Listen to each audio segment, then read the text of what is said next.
Kan seperti saya bilang tadi, di Jakarta itu kritis pemilihnya. Oke.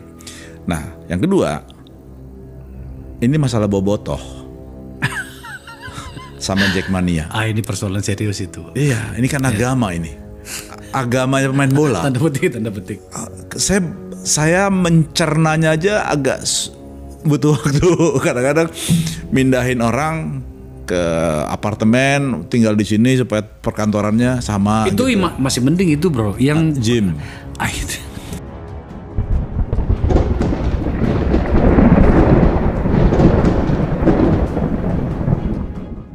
Assalamualaikum warahmatullahi wabarakatuh. Iwan Twilah. Seperti yang kita tahu ya, kalau Pilgub Jakarta telah usai, dan salah satu hal yang menarik dan menjadi terus perbincangan publik adalah kekalahan dari Ridwan Kamil dan Suswono, di mana dengan dukungan banyak partai, 14 partai, dan juga didukung oleh Jokowi dan juga Prabowo, tapi kenyataannya malah kalah. Nah, untuk berbicara sesuatu yang menarik, tentu kita pantasnya bertanya kepada seseorang yang ahli atau expert di bidangnya. Nah, pada video kali ini kita akan melihat paparan atau statement dari seorang communication expert yang spesialisnya di bidang politik, yaitu Ipang Wahid. Nah, seperti yang kita tahu, kalau Ipang Wahid ini sudah beberapa kali menyukseskan siapapun konsumen yang meminta dirinya untuk membantu. Di antaranya adalah PKS. Pada tahun 2004 itu sukses mendapatkan kursi terbanyak di DKI Jakarta, dan pada saat itu konsultannya adalah Ipang Wahid. Begitu juga pada tahun 2014 Jokowi juga sukses menjadi seorang presiden dengan bantuan diantaranya adalah Ipang Wahid. Dan pada saat Pilpres 2024 kemarin, Ipang Wahid juga membantu Prabowo dan juga Gibran untuk bisa sukses maju menjadi seorang presiden dengan satu putaran saja. Nah, hal ini sangat menarik bila kita tanyakan kepada beliau, kenapa pada akhirnya Ridwan Kamil ini bisa kalah? Apa perbedaannya dengan Pramono yang bisa menang?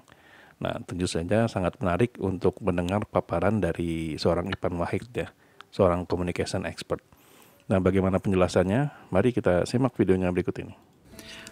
Dalam situasi yang terjepit tanda petik pada kasusnya Kang Emil itu, menurut Anda skenario dan strategi komunikasi politik yang dia pilih itu apakah sudah tepat atau gimana? Kalau saya melihat gini, antara Mas Pram sama Kang Emil, saya kenal Mas Pram lebih dekat daripada Kang Emil karena lebih lama sama Mas Pram. Ya. Nah, Mas Pram ini kelebihannya satu, dia tidak punya musuh. Siapa? Saya belum pernah dengar ada orang musuhan sama Mas Pram. Walaupun beliau di PDIP gitu, tapi enggak lah, ya kan. Orangnya ya memang begitu, dekat sama semua, apa adanya, nothing tulus, tanpa beban. Nah, tanpa beban ini yang menurut saya enak. Jadi Mas Pram ini bisa mendapatkan suara dari orang yang tidak suka sama, bukan cuma sama Kang Emil, tapi sama Kim misalnya. Ya kan, karena seperti saya bilang tadi, di Jakarta itu kritis pemilihnya. Nah, yang kedua, ini masalah bobotoh sama Jackmania. Ini persoalan serius itu. Iya, ini kan agama ini. Agamanya pemain bola. Tanda petik. Iya kan? Jadi agak susah. Nah itu juga satu hal lagi gitu ya. Nah, tapi untungnya Mas Pram pun juga tidak ya punya program yang bold lah, tapi menurut saya nggak terlalu diinget banget. Ya. Tapi kalau misalnya Kang Emil, saya mencernanya aja agak butuh waktu. Kadang-kadang mindahin orang ke apartemen, tinggal di sini supaya perkantorannya sama. Itu gitu. Masih mending itu bro, yang gym. Nah itu juga. Itu saya nggak ngerti ya. Ya kita beberapa kali lah pergi ke luar negeri ya, nggak gitu-gitu amat sih. Saya nggak tahu yang melandasi Kang Emil ya. Tapi mobil curhatnya menurut saya oke lah. Apa sih namanya mobil? Iya, dokter kan, mobil curhat. Ya, kan untuk stress relief. Orang yang orang yang stres itu bisa bagus. Mengadu atau berbicara ke situ. Ya, walaupun niche ya. Saya nggak tahu untuk masalah di Jakarta tuh cuma 3 sebenarnya. Nomor satu itu adalah lapangan pekerjaan. Udah pasti. Nah, nomor 2-nya itu adalah macet. Baru kemudian banjir.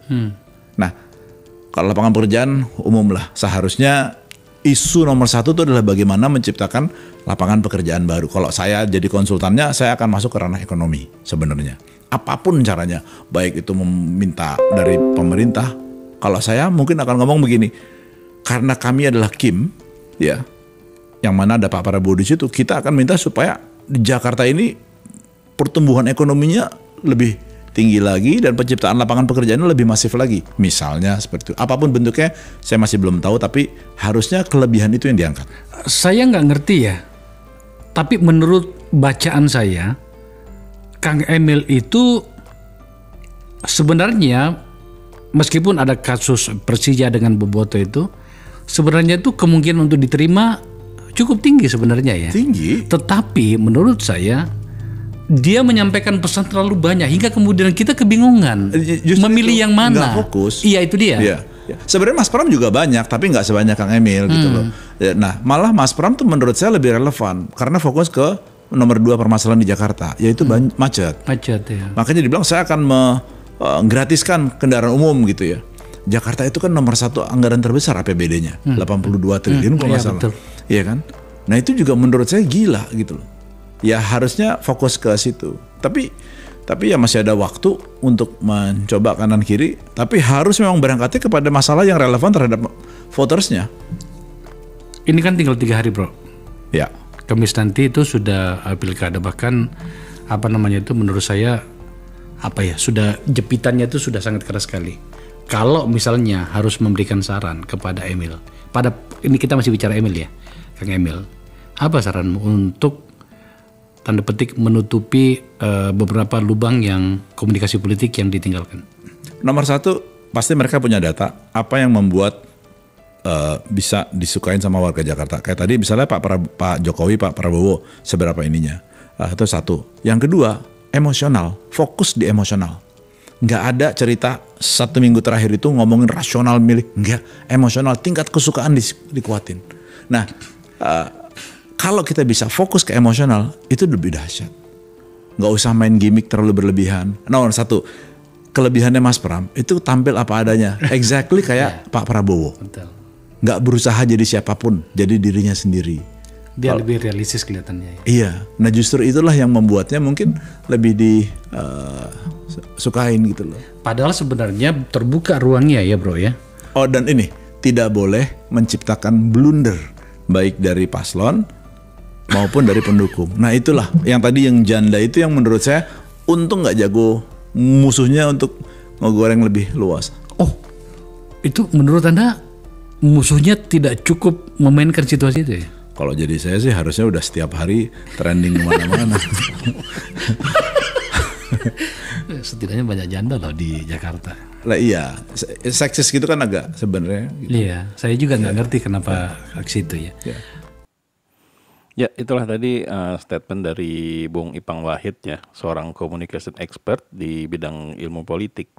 Nah, di sini bisa dikatakan kalau ngelihat dari statementnya beliau, Bung Ipang Wahid ini tidak diminta untuk menjadi konsultan politiknya di kubu 01 ataupun 03, karena dia memang tadi sempat memberikan statement bahwa kalau saya ditunjuk, kalau saya ditanya, nah saya kan bakal bilang seperti ini.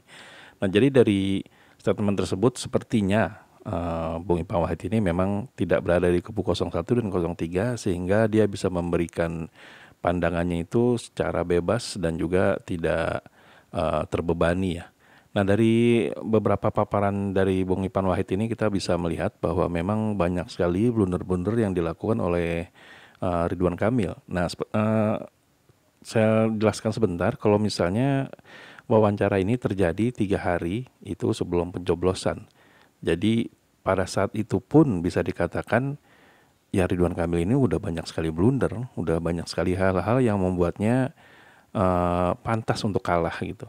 Nah, diantaranya adalah terlalu banyak ide yang disampaikan oleh masyarakat Jakarta, sedangkan itu tidak sesuai dengan tiga poin seperti yang dibilang Bung Ipang Wahid ini yang memang diharapkan oleh warga Jakarta. Nomor 1-nya adalah lapangan pekerjaan, nomor 2-nya adalah macet, dan nomor 3-nya banjir. Nah, bisa dikatakan Ridwan Kamil ini saat kampanyenya hampir tidak menyentuh ketiga-tiganya. Dia tidak menyentuh masalah lapangan pekerjaan, dia tidak menyentuh masalah macet dan banjir. Mungkin yang menjadi poin lebihnya dari Ridwan Kamil itulah malah mobil curhat itu ya, yang dikatakan Ipang Wahid itu yang agak tepat, sedangkan yang lainnya tidak gitu. Nah, jadi bisa dikatakan dari segi kampanye aja Ridwan Kamil itu sudah salah, apa yang disampaikannya tidak sesuai, apalagi ditambah dengan blunder-blunder yang dilakukan baik oleh Ridwan Kamil ataupun Suswono yang menyentuh topik yang cukup seksis ya, yang orang agak rawan lah karena mereka menyebut itu, yaitu masalah janda. Nah, jadi beberapa hal yang bisa dibilang imajinasi yang terlalu tinggi, yang menyampaikan katanya pemindahan penduduk dari satu tempat ke tempat lain, terus juga masalah gym di setiap halte. Nah, jadi imajinasi itulah yang bisa dikatakan tidak sampai kepada para pemberi suara gitu, para masyarakat Jakarta. Jadi hal tersebutlah yang membuat Ridwan Kamil sepertinya enggan untuk dipilih karena memang tidak sesuai dengan apa yang diharapkan oleh masyarakat Jakarta. Berbeda dengan Pramono yang disebutkan memang pertama dia tidak punya musuh. Yang kedua juga kampanyenya juga langsung tepat sasaran. Di antaranya adalah untuk mengurangi kemacetan. Poin ketiga ya. Terus poin pertamanya masalah lapangan pekerjaan. Sudah tentu lapangan pekerjaan berhubungan sama ekonomi ya. Nah, itu langsung disampaikan. Salah satunya adalah dengan menggratiskan kendaraan umum. Ya, bisa dikatakan dua aspek itu sudah terpenuhi, yaitu masalah ekonomi. Yang ketiga adalah masalah macet. Jadi bisa dikatakan apa yang diberikan oleh Pramono dan para timnya ini memang sesuai dengan apa yang diharapkan oleh masyarakat Jakarta. Nah, jadi itulah beberapa bacaan atau beberapa statement atau beberapa analisa yang disampaikan oleh seorang ahli expert komunikasi di bidang politik, yaitu Bung Ipang Wahid. Kenapa pada akhirnya Ridwan Kamil ini kalah dan tidak sampai angkanya 40% ya menurut hitungan real count dari KPU. Jadi itulah beberapa hal atau beberapa analisa yang sudah disampaikan oleh Bung Ipang Wahid. Kenapa pada akhirnya Ridwan Kamil ini tidak jadi untuk menjadi seorang gubernur di Jakarta.